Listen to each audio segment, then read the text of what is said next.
Saya pernah ditanya sama orang yang kuliah di Inggris, di Swiss, Gus, saya ini kan orang Indonesia tapi pengagum negara Swiss, Swedia, negara di sana itu makmur, terus tertib. Bagaimana saya tetap mencintai Islam yang secara lahir itu kadang-kadang beberapa negara Islam itu kacau. Ada seorang mahasiswa tanya gitu. Dia tanya cara ingat Allah, dia membela Islam kira-kira gitu. Terus saya berita, tak kasih tahu dia. Ketika Anda muji negara-negara itu makmur, sejahtera, itu sebetulnya tetap utang jasa terbesar itu sama Tuhan. Pejabat bisa apa ketika Allah misalnya nggak bikin air? Negara bisa apa misalnya ketika Allah itu nggak bikin oksigen? Tetap semua ketertiban itu karena kehendak Allah. Berarti utang jasa kamu di negara manapun tetap sama Allah, bukan pada yang lain. Bahwa ada hukum sosial manusia, oke lah, kedua, ketiga, harus terima kasih.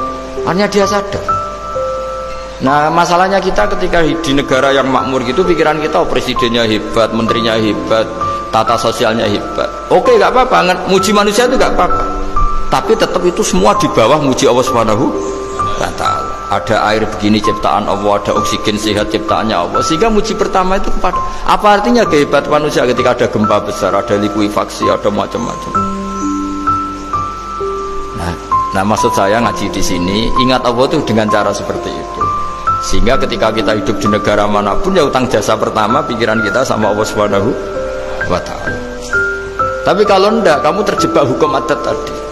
Di mana-mana ayam itu yang mengeluarkan telur, telur mengeluarkan ayam. Nggak bisa bantu batu ini mengeluarkan ayam. Keliru kamu. Ketika ayam mengeluarkan telur, memangnya ayam itu bisa? Apa dia berpikir sekolah dulu gimana ya cara punya telur? Kan tidak juga. Tidak bergerak juga. Apa ketika mata kamu bisa melihat terus kamu merencanakan gimana ya mata supaya bisa melihat? Ya tahu-tahu sudah melihat. Di sini disebut afa'ayina bil khalqil awwal ansa'aha awalan marrah wa huwa alladhi yabda'ul khalqa tsumma yu'iduhu wa huwa ahwanu alaih. Allah selalu mengingatkan. Nah, iman yang baik itu iman yang seperti saya utarakan tadi. Kamu ingat kekuasaan Allah ketika belum ada apa-apa.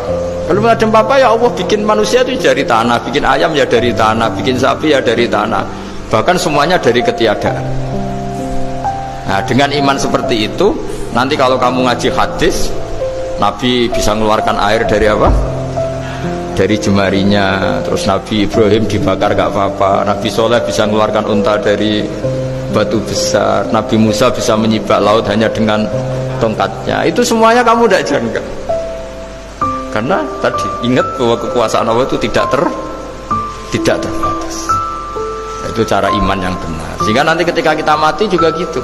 Ketika kita hidup ya tidak bisa ngatur jantung kita, paru-paru kita. Pasti sama lah. Setelah kita mati juga tidak bisa ngatur. Yang hanya ngatur Allah Subhanahu wa Ta'ala. Hidup kita dalam kendali Allah, mati kita dalam kendali Allah. Ya sudah, terus kita mati ya nyaman saja.